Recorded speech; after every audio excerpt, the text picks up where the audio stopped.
Chapter 13.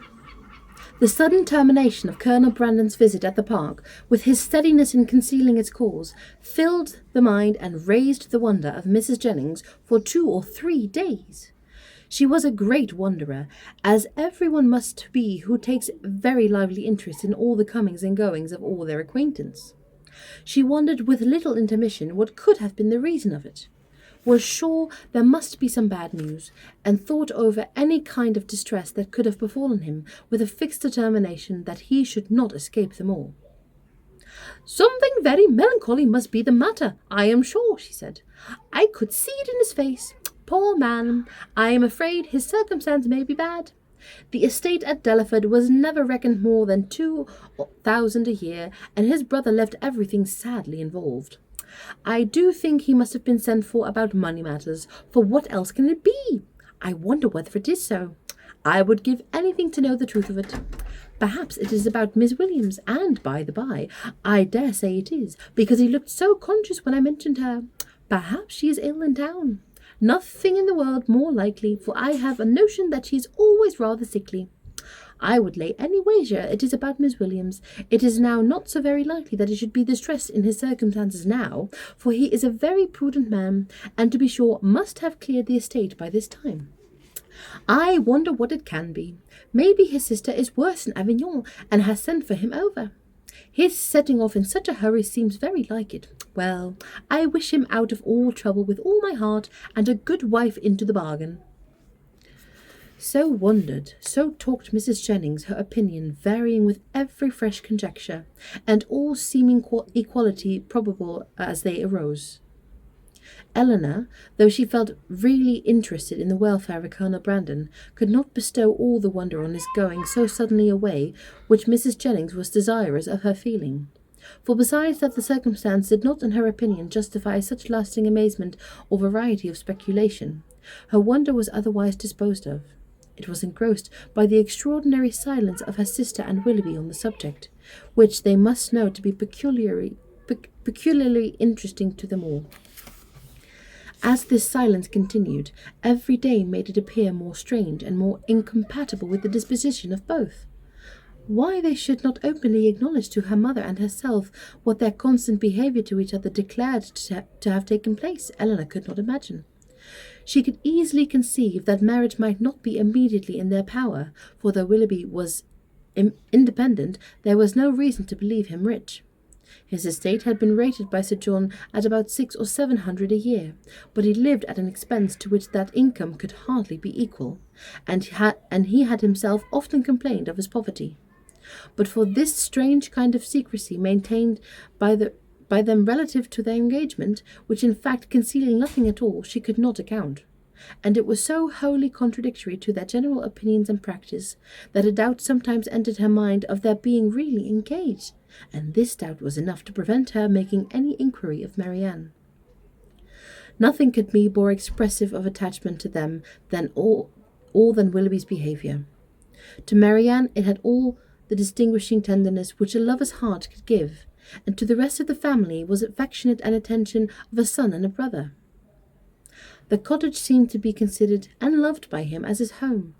Many more of his hours were spent there than at Allenham, and if no general engagement collected them at the park, the exercise which called him out in the morning was almost certain of ending there, where the rest of the day was spent by himself at the side of Marianne, and by his favourite pointer at their feet.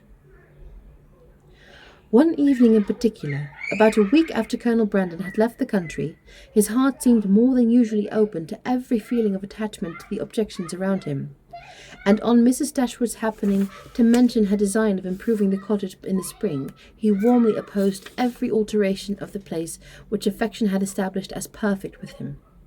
"What!" he exclaimed. "Improve this cottage? No, that I will never consent to. Not a stone must be added to its walls, not an inch to its size, if my feelings are regarded." "Do not be alarmed," said Miss Dashwood. "Nothing of the kind will be done, for my mother will never have the money enough to attempt it." "I am heartily glad of it," he cried. "May she always be poor if she can employ her riches no better."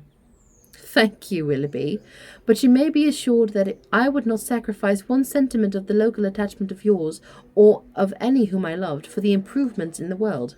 Depend upon it, that whatever unemployed sum may remain when I make up my accounts in the spring, I would rather lay it uselessly by than dispose of it in a manner so painful to you. But are you really so attached to this place as to see no defect in it? I am, he said. To me it is faultless. Nay, more, I consider it as the only form of building in which happiness is attainable. And were I rich enough, I would instantly pull comb down and build it up again in the exact plan of this cottage. With dark, narrow stairs and a kitchen that smokes, I suppose, said Eleanor. Yes, he cried in some eager tone, with all and everything belonging to it. In no one convenience or inconvenience about it should the least variation be perceptible. Then, and only then, under such a roof, I might perhaps be as happy as Combe as I have been at Barton.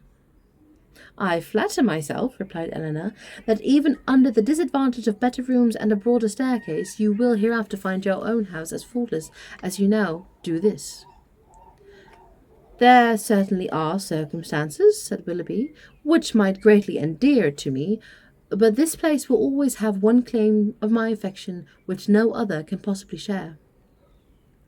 Mrs. Dashwood looked with pleasure at Marianne, whose fine eyes were fixed so expressively on Willoughby as plainly denoted how well she understood him.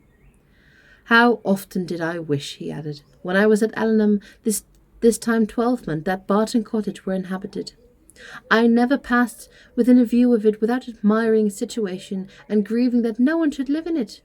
How little did I then think that the very first news I should hear from Mrs. Smith when I next came in the country would be that Barton Cottage was taken, and I felt an immediate satisfaction and interest in the event, which nothing but a kind of prescience of what happened I should experience from it can account for. Must it not have been so, Marianne?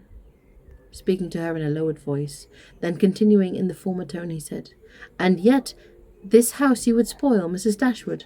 You would rob it of its simplicity by imaginary improvement. And this dear parlour, in which our acquaintance first began, and in which so many happy hours have since been spent by us together, you would degrade to a condition of common entrance, and everybody would be eager to pass through the room which has hitherto contained within itself more real accommodation and comfort than any other apartment for the handsomest dimensions in the world could possibly afford. Mrs. Dashwood again assured him that no alteration of the kind should be attempted. You are a good woman, he warmly replied. Your promise makes me easy. Extend it a little farther, and it will make me happy. Tell me that not only your house will remain the same, but that I shall ever find you and yours unchanged as your dwelling, and that you will always consider me with the kindness which has made everything belonging to you so dear to me. The promise was readily given, and Willoughby's behaviour during the whole of the evening declared at once his affection and happiness. Shall we see you tomorrow to dinner? Said Mrs. Dashwood, when he was leaving them. I do not ask you to come in the morning, for we must walk to the park to call on Lady Middleton. He engaged to be with them by 4 o'clock.